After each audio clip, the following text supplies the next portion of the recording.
Bonjour à toutes et à tous, je vous souhaite la bienvenue pour cette masterclass spéciale où on va découvrir, c'est ici, votre type de personnalité parmi les 9 types Ennéagram. Alors, j'espère que vous allez bien. Donc, on va vraiment s'intéresser à cet outil fabuleux, cet outil incroyable qu'est l'Ennéagramme. On verra plus en détail comment mieux vous connaître, quel est l'enjeu profond qui est caché derrière. Et j'ai également une petite surprise à la fin de ce webinaire. Alors, je vais vous demander déjà de me dire si vous me captez bien, si vous me voyez bien. Je vous invite vivement également à échanger en chat. Alors, je ne sais pas si vous êtes sur le live ou sur la rediffusion. Dans tous les cas, si le chat s'affiche, eh bien, n'hésitez pas à commenter, à échanger entre vous. Je prendrai également les questions également à la fin de cette conférence. Donc, vous allez découvrir, si vous ne connaissez pas encore l'énéagramme, c'est un outil de typage de personnalité, plutôt de psychologie de personnalité. C'est une discipline qui ne se fait pas au travers de tests de personnalité, puisque les tests de personnalité, dans le cadre de l'énéagramme, ne fonctionnent pas. Pourquoi? Parce que c'est une discipline qui va aller vraiment au cœur de votre inconscient, qui va aller sur vos visions du monde, sur vos motivations profondes. Donc ça, on va le voir plus en détail également.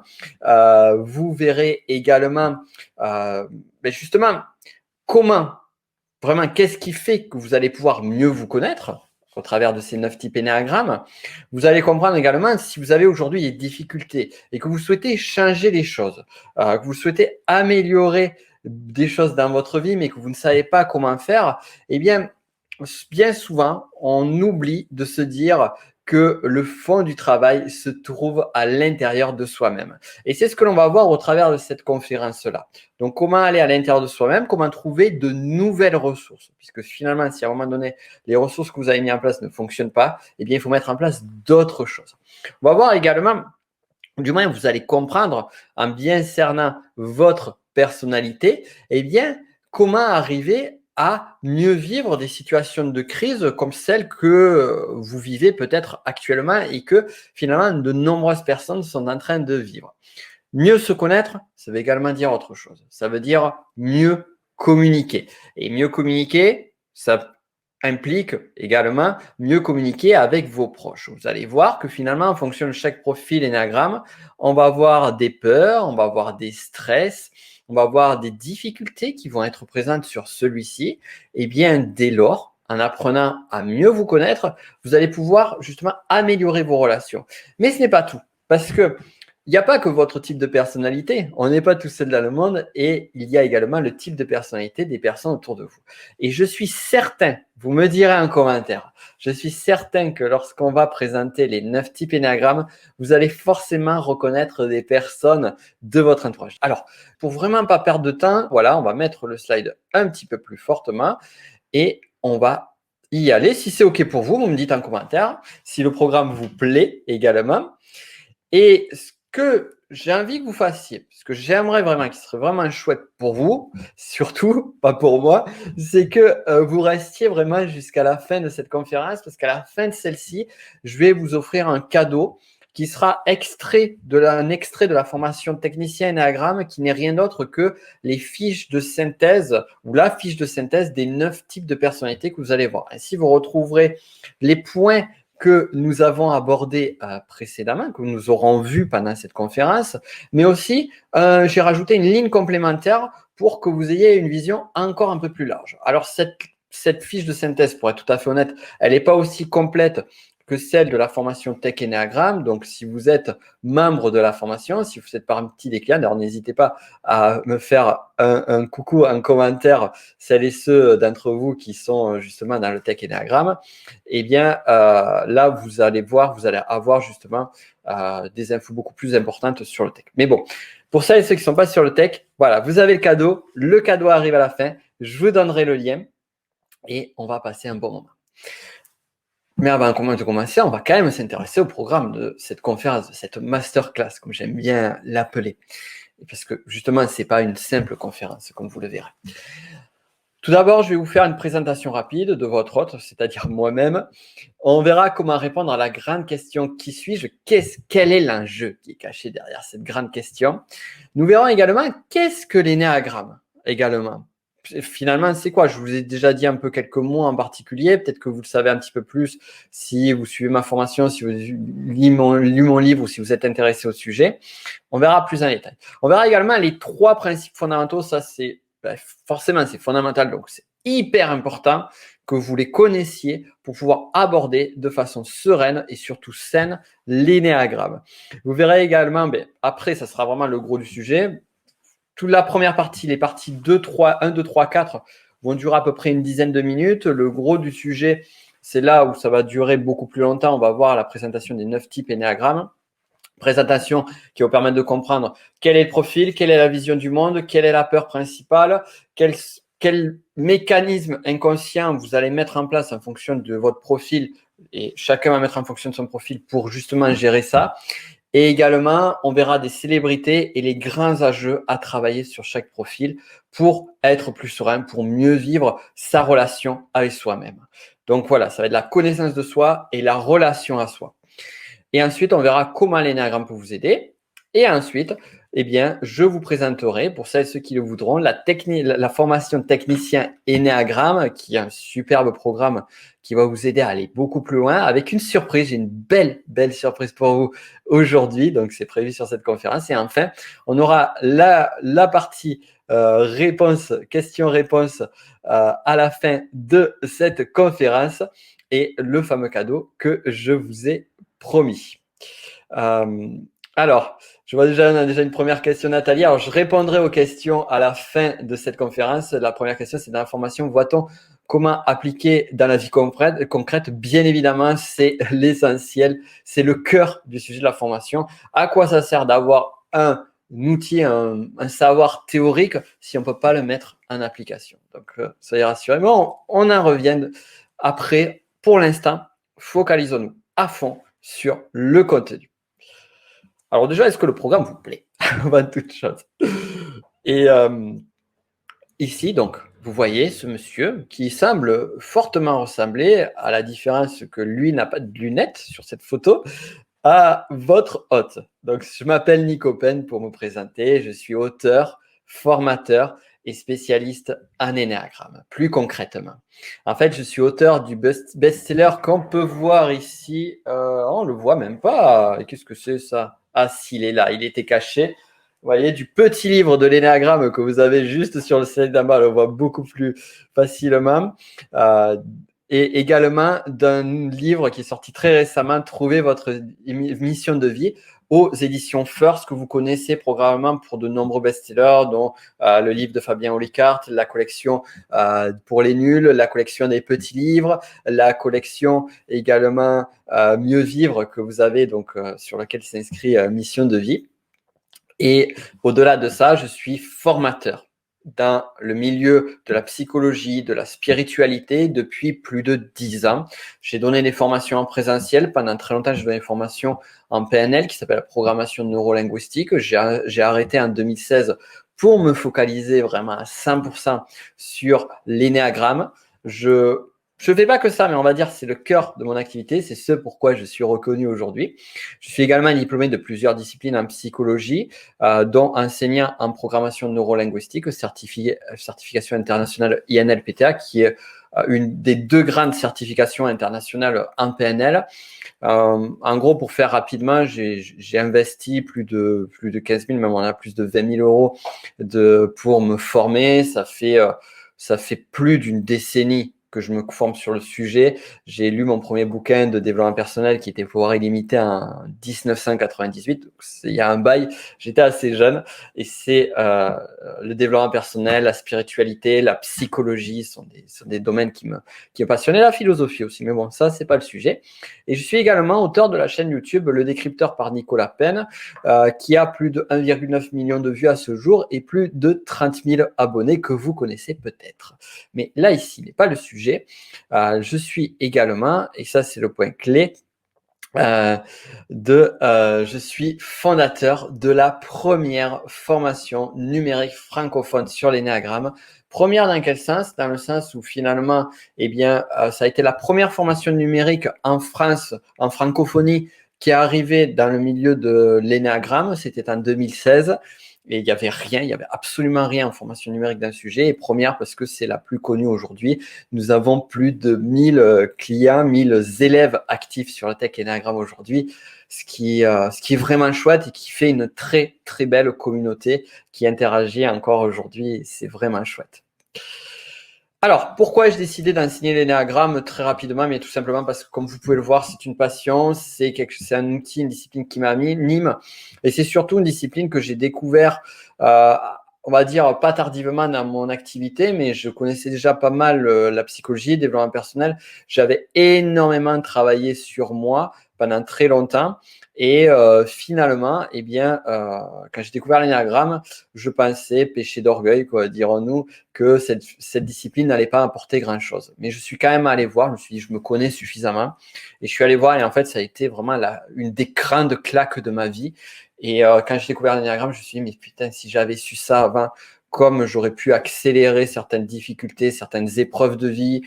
Et l'énéagramme m'a aidé dans tous les domaines de ma vie, c'est-à-dire dans la connaissance de moi-même, dans le travail de moi-même, aussi dans la réconciliation à soi, ce qui est quand même un point fondamental. Euh, et, euh, et également sur une autre partie qui est justement la communication aux autres, la relation avec ses proches, avec son entourage. Bref, c'est un outil génial et je prends tout le temps autant de plaisir à l'enseigner, et je pense que c'est un outil qui devrait être connu vraiment de tous, ou du moins de toute personne suffisamment mûre. On verra d'ailleurs à la fin de la forme de la masterclass justement quelles sont les personnes pour qui l'énéagramme ne s'applique pas, à qui l'énéagramme ne parle pas. Mais en général, c'est un outil, rien que le fait de le connaître, ça vous aiderait dans de nombreux domaines. Alors maintenant, on arrête de parler de moi pendant un moment, et pendant un long moment, on va se focaliser sur vous. Et j'aimerais vous poser la question fondamentale, qui êtes-vous? Si vous deviez vous définir là maintenant, si vous deviez répondre en commentaire et dire qui vous êtes, eh bien, que diriez-vous de vous? Ça, c'est une question qui est intéressante et à laquelle je vous invite à répondre de suite. Et votre réponse, elle est intéressante parce que elle va pas définir qui vous êtes, mais elle va définir comment vous vous voyez, comment vous vous représentez à vous-même. Certains vont se définir au travers de leur métier, au travers de leur âge, au travers de leur sexe, au travers de leur passion, au travers de leur lieu géographique, de leur histoire. Mais est-ce que ça vous définit véritablement? On est d'accord que non. Et en même temps, êtes-vous capable de savoir, de vous définir avec précision? On se rend compte à quel point on a une fausse vision de soi-même. On se rend compte au quotidien, de façon régulière, si on fait preuve d'un minimum d'humilité, que ce qu'on croyait être nous n'est pas nous. On est parfois surpris ou surprise par certains de nos comportements, certaines de nos actions. Et on se rend compte qu'il y a vraiment un delta entre qui nous sommes et qui nous croyons être. À l'époque de la Grèce antique, existait, aujourd'hui vous avez les ruines, le temple d'Apollon à Delphes, sur lequel était inscrit en lettres d'or sur le fronton Gnotisiouton. Gnotisiouton, qui est une appellation grecque qui invitait justement les personnes qui rentraient dans ce temple à la méditation. Mais pas n'importe quelle méditation. Car savez-vous ce que veut dire Gnotisiouton? Je suis sûr que certains d'entre vous le savent. Pour d'autres, Gnotisiouton veut tout simplement dire « connais-toi toi-même ». Et un petit peu plus tard, ça a été étendu à une autre phrase qui est « connais-toi toi-même et tu connaîtras l'univers et les dieux ». Rien de moins que ça. Et il y a vraiment cette philosophie, cette vision qui est plus je vais aller me rechercher, plus je vais aller chercher qui je suis au fond de moi, plus je vais aller chercher le fond de ma personnalité, plus je vais arriver à me connecter à quelque chose de plus fort, à quelque chose de plus grand, à quelque chose qui me dépasse. C'est ça que ça veut dire. On ne parle pas ici de religion ou de conception, quoi que ce soit. C'est plus un travail d'introspection profonde qui va nous permettre de comprendre différentes choses sur soi, mais sur le monde. Parce que le monde tel qu'il est, on ne le voit pas dans sa réalité. On le voit selon notre prisme, selon notre vision, qui est très biaisée. Et donc, plus on va aller creuser sur notre perception de la réalité, plus celle-ci va être claire. Est-ce que ça va? Est-ce que c'est clair pour vous? En parlant de réalité claire. Alors justement, les visions du monde, les visions de la réalité, on va voir qu'elles peuvent être différentes pour chacun et chacune d'entre nous.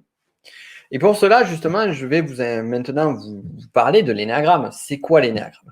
L'énéagramme, c'est une discipline de psychologie de la personnalité qui est vraiment arrivée, on va dire, plus dans la connaissance publique au XXe siècle par un certain Claudio Naranjo, qui est chilien. Et d'ailleurs, pour la petite anecdote, ceux qui me connaissent, je vis au Chili actuellement. Cette conférence est enregistrée depuis le Chili. Et bref, c'est pas pour le sujet, mais Claudio Naranjo est un personnage qui est d'ailleurs extrêmement connu ici, qui a beaucoup travaillé du côté de Palo Alto, là où dans les années 70, il y a eu une grande évolution, une grande éclosion de nombreuses disciplines et théories sur la psychologie, de tout ce champ de recherche incroyable où est née la programmation neurolinguistique, l'analyse systémique, la gestalt thérapie, qu'est-ce qu'il y a d'autre, l'analyse transactionnelle, et donc parmi tout cela, l'énéagramme. Et Claudio Naranjo, à la base, est une personne qui avait fait des études, travaillé dans le domaine de la psychologie clinique. Et au-delà de ça, il s'est intéressé également à d'autres champs plus philosophiques. Et il a réussi à faire le lien et à retrouver un enseignement qui était finalement perdu et pourtant extrêmement pertinent sur la psychologie de la personnalité. Pourquoi ? Parce que dans certaines disciplines de psychologie de la personnalité, que je déplore d'ailleurs, on va regarder votre comportement et vous dire en fonction de votre comportement, tu vas être ça, ça, ça ou ça. Or, est-ce qu'un comportement définit qui l'on est? Bien évidemment que non. Un comportement n'est que la réponse, n'est que la conséquence de quelque chose de plus profond. Et l'énéagramme va nous amener là-dessus. Il va nous amener non pas à voir le comportement, mais à voir l'intention profonde, la psychologie profonde qui est cachée derrière. Et on va se rendre compte qu'il y a 9 grandes familles de personnalités. Moi, c'est comme ça que j'aime les appeler parce que je trouve que c'est plus juste. 9 familles de personnalités différentes, complémentaires, qui composent l'énéagramme. Alors, on va voir ces 9 familles de personnalités et vous allez voir justement en quoi elles se différencient chacune d'entre elles et en quoi elles amènent de la pertinence sur qui l'on est. Mais avant cela, on va voir quand même les 3 fondamentaux que vous devez connaître sur l'énéagramme. Tout d'abord, nous n'avons qu'un seul type énéagramme. C'est-à-dire qu'on parle d'une structure de base de votre personnalité. On parle d'une partie profonde, d'une partie ancrée dans votre inconscient, d'une partie qui est présente depuis votre plus tendre enfance, d'une partie qui est tellement là à l'intérieur de vous que vous n'en avez pas conscience. C'est ça qui est fou, c'est que votre type énéagramme, il est là, il oriente la grande majorité des choix de votre vie, du moins les choix les plus importants, jusqu'à votre profession, jusqu'à vos choix amoureux, jusqu'à des décisions qui peuvent être simples, sans vous en rendre compte. Et en fait, croire qu'on peut changer de type énéagramme, eh bien, ça serait dire que finalement, eh bien, on va modifier toute la structure de base de notre personnalité. Donc, là, on arrive au 3e principe. On ne change pas de profil dans sa vie. Et je vous ai donné un peu le second. C'est votre type se définit tôt dans l'enfance et se cache dans l'inconscient. Donc, finalement, en fait, je vous ai dit les 3 principes en faisant l'explication. Et par contre, vous allez vous reconnaître au travers de multiples profils. Peut-être certains se verront sur le 1, le 3 et le 6, d'autres sur le 8, le 9 et le 2. C'est normal. C'est normal. Vous avez besoin d'un travail d'introspection. D'abord, vous devez découvrir les profils et après, vous allez voir, et justement, j'ai des exercices, j'ai toute une approche qui vous aidera là-dessus. Vous verrez comment travailler, comment trouver votre profil à des précisions, avec justesse, avec certitude. Et après, bien évidemment, comme posait la question Nathalie tout à l'heure, comment travailler de façon concrète, pratico-pratique et le mieux le vivre au quotidien. Allez, on ne va pas perdre de temps. On va commencer par le premier profil qui est le type 1. Comme je vous avais dit, les profils, vous avez vu, c'est des numérotations de 1 à 9. Et la nomenclature d'un profil, justement pour éviter qu'il y ait on va dire, une mauvaise interprétation de celui-ci. Au lieu de mettre des noms, on va mettre des nombres. Comme ça, c'est beaucoup plus neutre. Alors, le type 1, c'est un profil qui est très lié à la colère et qui, justement, va avoir du mal avec la colère des autres et sa propre colère. Et le type 1, sa vision du monde, c'est-à-dire sa façon, sa croyance fondamentale sur le monde, c'est le monde est imparfait, il faut l'améliorer. Pour éviter la colère, pour éviter ces situations-là, il faut que je fixe ce qui ne va pas. Il faut que j'évite les situations d'imperfection et que finalement je vive avec ce monde imparfait. Mais le type 1 va avoir un niveau d'exigence qui va être extrêmement haut. Et il va être très frustré parce qu'il va se rendre compte que les autres n'ont pas le même niveau d'exigence que lui-même. Donc, c'est des personnes qui vont être beaucoup dans faire et bien faire. Leur peur fondamentale, c'est d'être mauvais, d'être corrompu. Je dois bien faire les choses pour ne pas être une mauvaise personne. Alors, pour mieux voir, pour mieux comprendre chaque type énéagramme, je vous ai mis des personnages de fiction, de série. Mais avant, j'avais oublié l'orientation naturelle. On va la voir juste après. Des personnages de fiction et de série. Et voici typiquement des personnages qui peuvent être présents sur le type 1. Alors, on va avoir Nelson Mandela qui va être une évolution de type 1. J'aime beaucoup les personnages d'Hermione, de la Reine des Neiges, de Steve Rogers, de Captain America dans ces séries-là. Et ces films, parce que finalement, ou ces séries de films, on pourrait dire plutôt, parce que finalement, ils représentent vraiment cette rigidité, cette rigueur, cette exigence, cette auto-exigence, ce désir de vouloir bien faire les choses. Mais attention, c'est bien faire les choses pour éviter la colère, pour éviter l'imperfection. C'est pas pour une forme de valorisation. On le verra tout à l'heure avec le type 3. Vous avez Margaret Thatcher, qui est plutôt une partie où on peut avoir les côtés négatifs du profil qui est présent, le pape Jean-Paul II, et le couple royal, qui tous deux sont du type 1. Je trouve ça très amusant. On a Mary Poppins aussi, un type 1. L'orientation naturelle du 1, on l'a vu, c'est la rigueur personnelle. Je dois faire preuve d'une certaine rigueur, et on va voir que ça va poser des soucis. Les difficultés du profil, justement, c'est d'être trop rigide. À être trop dans la rigueur, on oublie la souplesse. Et on va finalement avoir du mal à s'amuser, du mal à se faire plaisir. C'est le travail avant le plaisir ici. C'est la contrainte, c'est le devoir avant l'harmonie et la relaxation.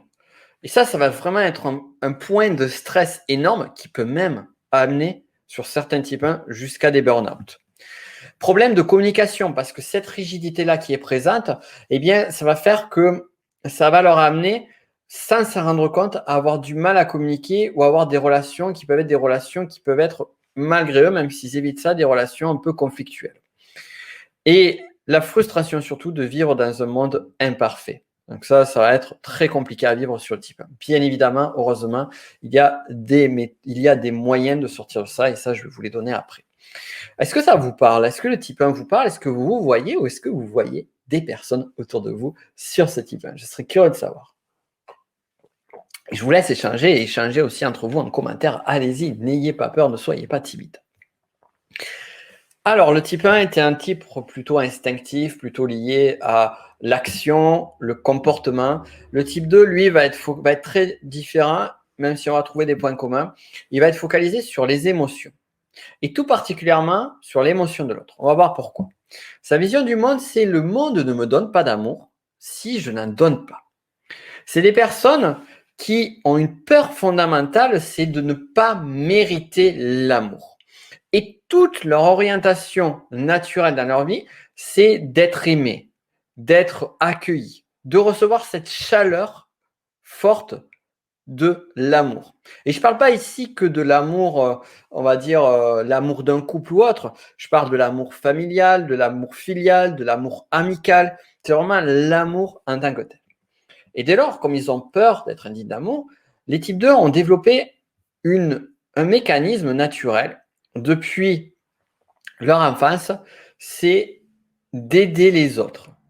Aider voire parfois séduire. Je vais aider, je vais séduire, je vais essayer d'être le plus ou la plus serviable possible, la plus aimante possible vis-à-vis des autres, afin de recevoir cet amour en retour. Et finalement, ils arrivent dans un phénomène de réciprocité où, pour recevoir ton amour, je vais te donner mon aide, je vais t'apporter mon soutien. C'est pour ça qu'ils sont très émotionnels, parce qu'ils vont se connecter inconsciemment. C'est ça qui est fou avec l'énagramme et qui est fort en même temps. C'est que finalement, les personnes de type 2, depuis leur plus tendre enfance, se connectent inconsciemment à l'autre, à ses besoins émotionnels, pour pouvoir y répondre. Parfois, c'est action-réaction. Par exemple, une personne va avoir le verre vide et ça m'est arrivé il n'y a pas très longtemps. J'avais le verre vide et une personne qui était de l'autre côté de la pièce s'est levée et a de suite pris une bouteille pour me remplir le verre sans rien que je demande. Donc, il y a cette empathie très forte, cette connexion émotionnelle et en même temps, ce désir, ce besoin d'être aimé qui va être le gros point de stress. Justement, comme on a parlé d'amour et on a parlé de séduction, on va retrouver sur certains, je ne dis pas tous, vraiment ne tombons pas dans les clichés ou dans les généralités, dans certains membres du type 2, on va retrouver des personnes qui vont être dans la séduction. On va retrouver Julio Iglesias, Brigitte Bardot, Madonna par exemple. On va avoir des personnages qui vont être dans le don de soi pour recevoir l'aide en retour. On voit la notion caritative qui est très forte, notamment avec Mère Teresa, Pascal Obispo qui l'a présenté. Et on a des personnages comme par exemple Woody de Toy Story qui recherche par-dessus tout l'amour de son maître. Un personnage de Dobby dans Harry Potter, Cendrillon qui a un peu cet archétype-là, la fée Clochette avec côté séduction et Jeanne Dujardin. Car oui, on va retrouver, je ne vais pas en parler en détail ici, ça j'en parle plus en profondeur sur le technicien énagramme, un sujet très fort avec l'orgueil et besoin de travailler cet orgueil-là. Alors, la difficulté de ce profil, c'est l'oubli de ses propres besoins. C'est je me sacrifie moi pour les autres, pour recevoir l'amour des autres. Donc, au final, j'oublie mes propres besoins. Et ça peut être très, très néfaste. L'autre point, c'est créer la dépendance. C'est être dépendant de l'amour de l'autre, mais créer finalement un mécanisme de dépendance par justement ce besoin d'amour et ce fait d'aide avec besoin de réciprocité. Et aussi, surtout, et ça, c'est la tragédie du type 2 qui n'a pas bossé sur lui. Heureusement, il existe des outils là-dessus. C'est le besoin d'amour qui n'est jamais comblé et une grande dépendance aux autres. Et justement, le 2 va devoir chercher son indépendance. Ça va? Alors, si c'est OK pour vous, vous me direz si le 2 vous parle aussi. Vous me direz à chaque fois, je ne vais pas vous questionner à chaque profil. Mais on va être sur le type 3 qui est un profil qui va être connecté aux émotions tout en s'en déconnectant. C'est ça qui est un petit peu paradoxal sur le 3. Le 3, sa vision du monde, ce n'est pas un besoin d'être aimé, c'est un besoin d'avoir de la valeur. Et le 3 pense que le monde ne valorise que ceux qui réussissent, ceux qui ont des résultats. Dès lors, s'il ne réussit pas, s'il n'a pas de résultat, il se considère comme un échec. Et ça va être terrible. Le 3 a besoin d'être valorisé. C'est sa peur fondamentale, c'est de ne pas avoir de valeur. Mais de ne pas avoir de valeur, qu'on soit clair, ce n'est pas la valeur de lui-même qu'il se donne à lui-même, c'est d'avoir l'impression que les autres ne voient pas qu'il ait de la valeur. C'est-à-dire que sa propre valeur va se faire au travers du regard des autres. Dès lors, le 3 va être prêt à tout pour sa quête personnelle qui est d'avoir de la valeur, d'être reconnu comme tel. Et donc, il va avoir une orientation naturelle qui va être de véhiculer une image de la réussite. Alors, ça peut être par la performance, par les résultats, par des objectifs à atteindre, mais ça peut être aussi en prenant des chemins raccourcis, des chemins détournés, en mentant un petit peu, en exagérant un petit peu la réalité, en ne parlant que de ses réussites et en omettant quelques points un peu obscurs. Donc, il y a ce côté aussi où le 3 va s'arranger un peu avec la réalité parce que ce qui est plus important pour lui que tout, c'est d'être valorisé. En termes de célébrité, vous allez voir, ça va être beaucoup plus clair pour vous. Des personnages de ce type 3, on va retrouver des performeurs du type Arnold Schwarzenegger, Lance Armstrong. Un autre 3 très intéressant, c'est Thomas Pesquet, qui semble montrer une espèce de fausse humilité en montrant que tout le monde peut arriver à ce qu'il fait. Quand on regarde, quand on s'intéresse un peu à son parcours, en fait, on se dit, mais c'est impossible à faire. Et qui est toujours en performance. Tom Cruise, on va retrouver Jennifer, on va retrouver Kim Kardashian avec l'apparence aussi qui est très fort, la performance. Le film Arrête-moi si tu peux, qui retrace ce personnage de Frank Abagnale aussi. Aladdin, avec la partie justement la compulsion du mensonge qui peut arriver à loin. Et l'archétype de Barbie aussi, qui est cet idéal de performance, de valorisation. La difficulté du type 3, c'est quoi? C'est sa relation à l'échec. C'est-à-dire que le 3 va vivre l'échec de façon horrible. Dans le sens où si je vis un échec, c'est que je suis un échec. Et dès lors, un des exercices qu'on va faire sur le type 3, sur lequel on bosse sur le tech, c'est d'arriver à séparer qui je suis moi de ce que je fais. Est-ce que je suis définit ce que je fais? Est-ce que je fais définit ce que je suis? Ça va être super important à travailler.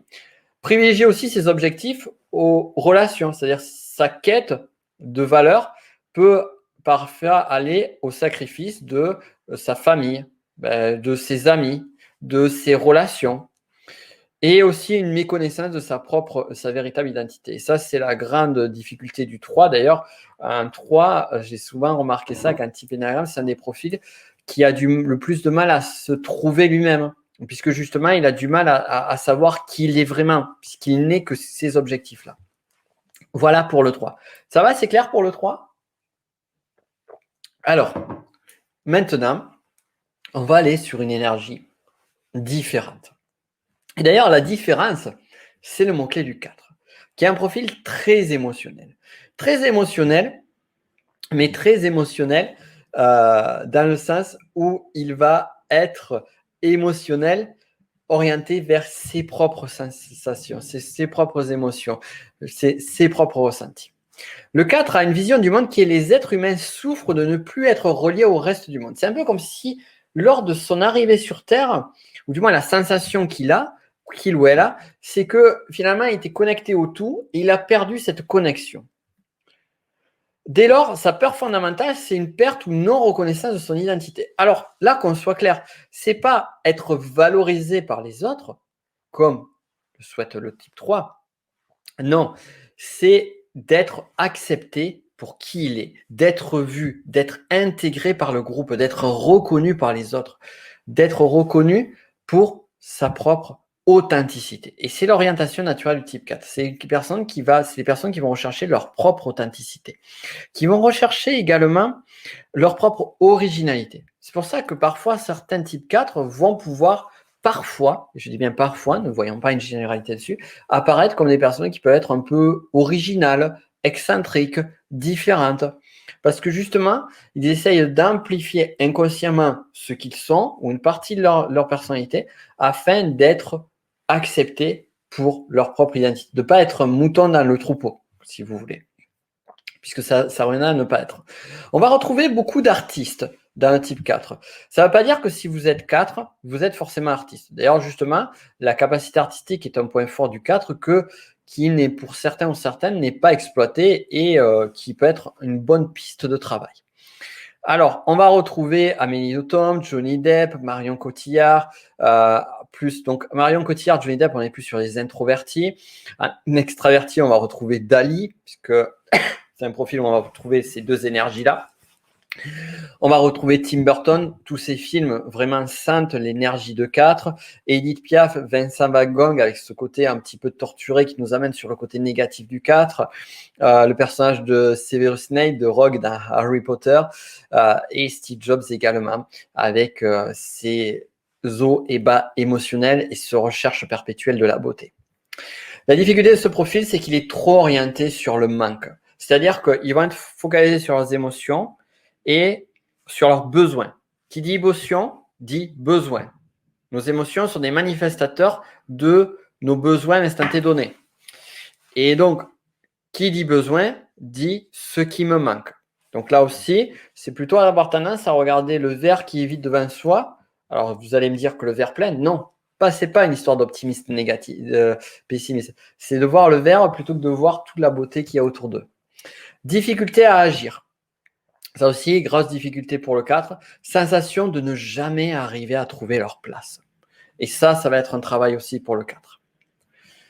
Le type 5. Le type 5, quant à lui, on va être sur une énergie plus mentale. Là, on va arriver sur des profils qui vont être beaucoup plus dans le mental, la logique, l'intellectuel. C'est un profil qui va éviter au maximum l'intrusion. Le monde est intrusif. Il faut que je le comprenne pour me protéger de l'intrusion du monde.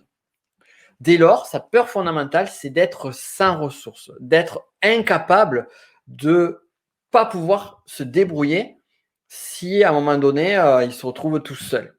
Et en même temps, c'est ça le paradoxe du 5, c'est qu'ils vont chercher la solitude pour justement qu'on ne mange pas leurs ressources. Et leur orientation naturelle, ça va être les connaissances. Et ils vont rechercher à collecter. Collecter du temps, de l'argent, de l'énergie. On peut voir une certaine forme d'avarice chez ce profil-là qui va essayer de cumuler un maximum de ressources. Ce sont des profils qui vont chercher à comprendre, à observer le monde, qui vont être plutôt « je regarde avant d'agir ». On va retrouver notamment le personnage de Sherlock sur la série Sherlock, Bill Gates, Mark Zuckerberg, Marie Curie, Agatha Christie. L'archétype, on va le retrouver un petit peu sur Picsou. Walter White dans la série Breaking Bad, Nikola Tesla. J'avais fait une vidéo sur YouTube d'ailleurs sur Nikola Tesla qui explique le 5. Et ici, je vous ai mis le personnage de la fabuleuse série Dark que vous retrouvez sur Netflix, dont, hélas, j'ai oublié le nom et je m'en excuse. Alors, la difficulté du type 5, c'est ça, vraiment, il va falloir vous bosser, vraiment, si vous êtes type 5, c'est le détachement émotionnel. C'est autant le 4 va être trop connecté sur ses émotions, et justement, on va travailler sur la gestion émotionnelle, autant le 5 va être trop déconnecté de ses émotions, être tôt dans le mental. Donc, il va falloir vraiment travailler là-dessus. Un isolement excessif, c'est-à-dire qu'à vouloir éviter qu'on bouffe ses ressources, eh bien, il peut se retrouver seul ou seule. Et la sensation de jamais avoir assez de ressources, c'est-à-dire cumuler, cumuler, cumuler sans fin. Ça va, ça vous parle? Quel profil vous parle? Dites-le moi maintenant. Quel profil parmi les 5 vous parle? Et est-ce que vous voyez des personnes dans votre entourage qui correspondent à certains de ces profils? Alors maintenant, le type 6 énéagramme. Le type 6, c'est un profil qui est pas dans l'observation, mais dans la méfiance. Le monde est menaçant, il faut être vigilant et se méfier. C'est des personnes qui ont du mal à faire confiance, qui ont peur d'être sans soutien, qui ont tendance à voir le scénario du pire, du pire, du pire pour se préparer, qui ont tendance à avoir une survigilance par rapport à leur entourage et par rapport au monde. Un danger peut arriver de n'importe où. Et donc, le type 6, son orientation naturelle, ça va être la loyauté. Si je suis loyal vis-à-vis des autres, je vais être en sécurité. Donc, ils vont rechercher des personnes loyales et ils vont chercher eux-mêmes à être loyaux. Mais c'est afin de combler cette peur présente. En type 6, on va avoir une énergie assez réactive, assez de peur, parfois d'agressivité, mais justement pour contrebalancer cette peur. On va voir sur le 8, l'agressivité va être différente. D'ailleurs, pour rappel, ici, à la fin de cette conférence, je vous donnerai le lien vers le bonus pour pouvoir récupérer toutes les fiches de synthèse. Alors, sur le 6, on va avoir le philosophe Ridhu Krishnamurti. On retrouve bien ce côté méfiance. On va retrouver des personnes dans le côté aussi intellectuel très fort. Fabrice Lucchini, Pierre Palmade. On a l'archétype de Batman. Eminem aussi sur ce côté intellectuel, à des jeux démons. Le personnage de Jesse Pinkman dans Breaking Bad. Ça peut étonner, mais pourtant, ce cher Mike Tyson est 6. Marilyn Monroe aussi, qu'on pourrait classer en 2. Et pourtant, est 6. Le personnage de Raquel, me semble-t-il, dans la Casa de Papel. Difficulté du 6, c'est avoir du mal à faire confiance. Et ça va être une des vraies plaies de sa vie qu'il va falloir soigner. Tendance à voir le danger partout, à être hyper vigilant. Orienter sa vie en fonction de ses peurs et non de ses désirs et de ses envies. Ça, c'est le 6. Alors maintenant, on va aller sur quelque chose qui est plus fun, si c'est OK pour vous. On va aller sur le 7. Le 7, c'est celui qui aime bien, qui a du mal à choisir, mais qui aime bien se faire plaisir, qui veut se faire plaisir. Et pour lui, le monde nous limite, le monde nous souffre, je vais y arriver. Le monde nous limite, le monde nous frustre et peut nous faire souffrir. Dès lors, vous me direz, on est loin du plaisir, mais pas tant que ça.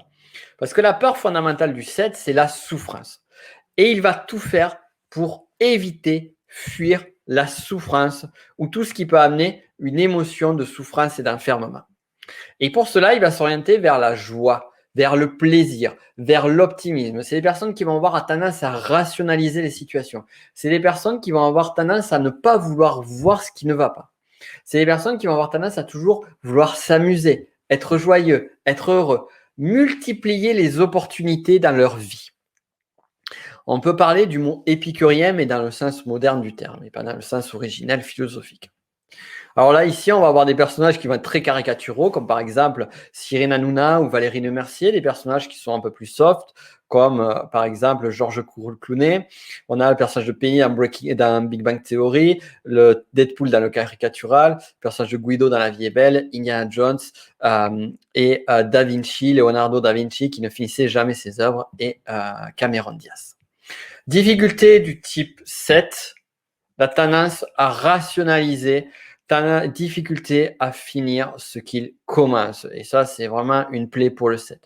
Et également, le déni, un véritable déni des émotions désagréables qu'il va falloir travailler. Donc là, ici, si on ne va pas voir les émotions qui font mal, c'est un peu comme si on envoie un boomerang et qu'on se le reçoit derrière la nuque. À un moment donné, ça fait très très mal. Donc, il est important de travailler là-dessus. Maintenant qu'on a vu des types qui étaient plutôt dans le mental, on va aller sur d'autres types instinctifs, comme le type 1 qu'on avait vu initialement, c'est-à-dire les types 8 et 9. Alors le type 8 a une vision du monde qui est le monde est souvent injuste, il faut être fort. Le 8, sa peur fondamentale, c'est d'être blessé, d'être contrôlé. C'est des personnes qui vont chercher à être forts, à montrer leur force, à ne plus être victimes. D'ailleurs, ils vont avoir une réaction très, très viscérale vis-à-vis de l'injustice. Et leur orientation naturelle, ça va être de la force.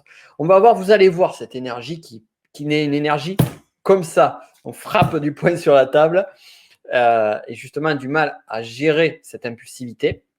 Du 8, on va retrouver des personnages comme Joe Star, Pablo Escobar, il est là, Pablo Picasso, Emmanuel Seigné, j'ai toujours du mal avec, je fourche toujours sur son nom, le personnage de Wolverine aussi, Charles de Gaulle, l'abbé Pierre qui est une très belle évolution du profil, comme quoi vous voyez sur une famille de personnalités, on peut avoir des cas extrêmes comme Joe Star ou même Pablo Escobar d'un côté et l'abbé Pierre, Eric Cantona, Vincent Cassel, le personnage Tokyo dans Casa de Papel. Vous voyez, c'est intéressant parce qu'en fait, là, ici, on a et on l'a vu sur d'autres profils, le 6 aussi, c'était assez intéressant, une pléiade de personnages où on ressent une énergie de fond, mais un travail personnel différent sur chacun.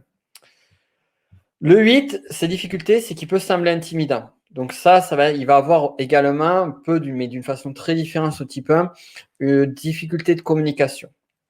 Il va avoir du mal à contrôler son agressivité. Ça va vraiment falloir travailler. Et parfois, justement, lui qui essaye d'éviter l'injustice va parfois être à l'origine d'injustice. Ça peut paraître paradoxal, et d'ailleurs, c'est ça qui est fou, c'est que sur chaque profil, ils essayent d'éviter quelque chose, mais paradoxalement, ils vont le créer. Par exemple, le 6 essaye d'éviter de manque de confiance, il va le créer. Le 4 essaye de retrouver son authenticité, et par excès d'originalité, va s'éloigner de son authenticité. Le 2 va essayer de recevoir l'amour des autres par la réciprocité, et en même temps, va éloigner par être trop envahissant. Et ça, on va le trouver sur tous les profils, ce paradoxe. C'est là où il va falloir retrouver l'équilibre sur chacun. Et donc, un déni aussi très fort de la réalité. Et enfin, on va aller sur le dernier profil, sachant que sachant qu'on n'a pas fini, loin de là.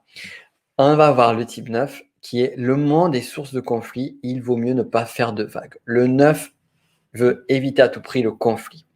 Il veut éviter d'être à l'origine du conflit. Sa peur fondamentale, c'est d'être perdu, d'être séparé. Personne n'aime le conflit. Mais pour le 9, ça va être viscéral.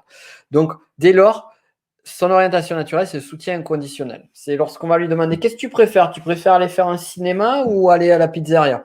« Oh, comme tu veux, c'est toi qui choisis, je te laisse faire. Mais en même temps, ça fait longtemps qu'on n'a pas fait pizza, mais c'est toi qui choisis si tu veux faire autre chose. » Donc, c'est marrant parce qu'ils vont avoir leurs propres envies et en même temps, ils vont les étouffer pour éviter que les autres se mettent en colère. Ils vont avoir tendance à ne pas définir leur choix, à ne pas agir, à s'oublier eux-mêmes, ce qui va être une des tragédies du 9.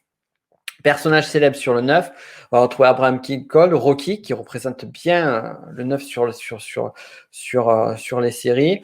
Personnage de Léonard dans Big Bang Theory. Je crois que c'était A Star is Born, le personnage qui est joué par l'acteur principal. J'ai oublié le nom, je m'en excuse. Là, vous saurez le retrouver, vous me le direz en commentaire si vous en rappelez, si vous avez vu cette série. Grace Kelly, Morgan Freeman, le chanteur Orelsan aussi, on voit beaucoup le 9 sur le personnage qui joue publiquement, Zinedine Zidane, où on peut voir parfois les excès de colère du 9, même s'il y a toujours ce calme. Marge Simpson. Difficulté de ce profil. C'est la difficulté à s'affirmer qui justement va amener le paradoxe. Il ne s'affirme pas pour éviter le conflit, en ne s'affirmant pas, il crée malgré eux des conflits. Difficulté à prendre des décisions et se laisser trop porter par la vie et ne pas être acteur de leur vie. Alors, lequel de ces 9 profils vous parle? Plutôt, lesquels de ces 9 profils vous parlent? Vous avez vu que chacun des profils a ses propres enjeux, a ses propres difficultés. Et en fait, ce que nous veut nous faire comprendre l'énéagramme, la connaissance de soi pour aller plus loin, justement, parce que l'énéagramme n'est que le moyen pour mieux se connaître, c'est que le grand obstacle à notre bonheur, il n'est pas à l'extérieur. On a vu ces paradoxes qui sont présents sur chaque profil. Non, il est à l'intérieur de nous. Et c'est en travaillant à l'intérieur de vous que vous pourrez arriver à solutionner ça et à trouver enfin le bonheur, non pas à l'extérieur, mais à l'intérieur. Et donc, pour cela, pour aller plus loin, eh bien, certains et certaines le savent, j'ai fait une formation qui est le technicien énéagramme. Et je sais que certains et certaines d'entre vous sont membres de la formation dans le chat, il m'a semblé en voir tout à l'heure, mais également que d'autres d'entre vous sont intéressés et attendent justement la bonne occasion pour pouvoir rejoindre la formation. Alors, bien, je vais vous présenter cette formation et celles et ceux qui la connaissent pas, comme ça, vous allez pouvoir la découvrir, voir si vous avez senti qu'elle est pour vous ou pas et surtout voir comment, eh bien, ça va vous aider aussi également à savoir comment vous pouvez travailler sur l'énéagramme, sur votre personnalité. Allez, c'est parti. Tout d'abord, avant de toute chose, je vais juste vous dire, donner la valeur sur le marché d'une telle formation. Alors, rassurez-vous de suite, ne stressez pas, c'est pas le prix de la formation que vous avez en dessous. Non, c'est à niveau de contenu à peu près équivalent.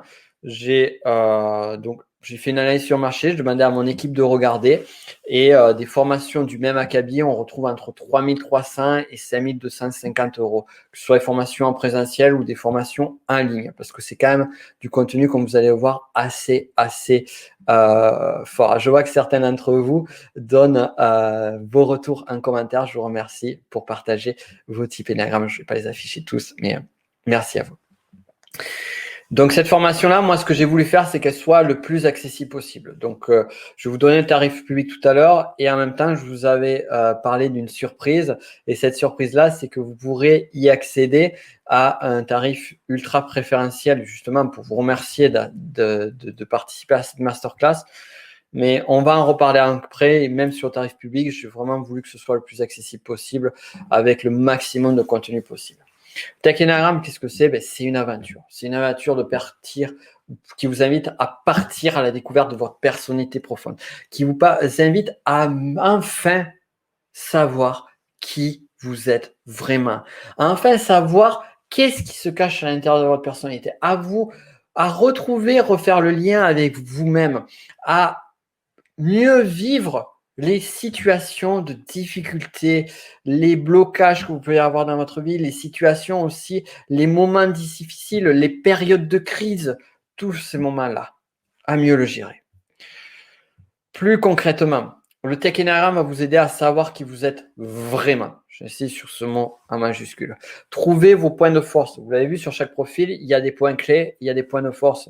Donc plutôt que d'essayer de combler les points de faiblesse, autant maximiser les points de force. Levez les voiles sur certains de vos comportements ou réactions et comprendre comment ils vous pilotent au quotidien sans le savoir et malgré vous. Donc là, on va aller profond dans l'inconscient. Comprendre enfin comment fonctionnent les autres. Donc là, c'est la partie plus communication, être plus de communication, de relations aux autres, être plus tolérant avec eux, tout particulièrement avec vos proches. Vous allez voir que rien que le fait de connaître leur profil, ça vous permet de relâcher cette pression-là. Mieux communiquer, plus facilement, tout en évitant les conflits. Améliorer vos relations avec vos proches. Ne plus subir les dommages de votre type énéagramme et de ce qui est, et les dommages que vous cause votre type énéagramme au quotidien. Les réactions impulsives, les émotions incontrôlées, incontrôlables, je dirais plutôt. Ce mental qui est envahissant ou qui nous pilote malgré nous, comme on a pu le voir par exemple sur le 6. Mais ce n'est pas le seul. Tous les profils vont être soumis à des réactions instinctives, émotionnelles et mentales à travailler. Ne plus répéter à l'infini les mêmes erreurs. Savoir ce qui est bon pour vous et plus encore ce que vous devez éviter à tout prix. Car tout ne fonctionne pas, toutes les méthodes ne fonctionnent pas sur vous. Et en fonction de votre profil, vous pourrez vous orienter sur ce qui est bon pour vous. Soignez vos blessures inconscientes et ne plus en souffrir au quotidien. Faire enfin la paix avec vous-même. Trouver l'harmonie et la sérénité en vous, même en période de crise, en renouant avec votre personnalité supérieure, qui est un concept que l'on va voir dans la formation. Est-ce que ce programme vous plaît? Parce qu'on va voir ce programme et bien plus encore sur le tech.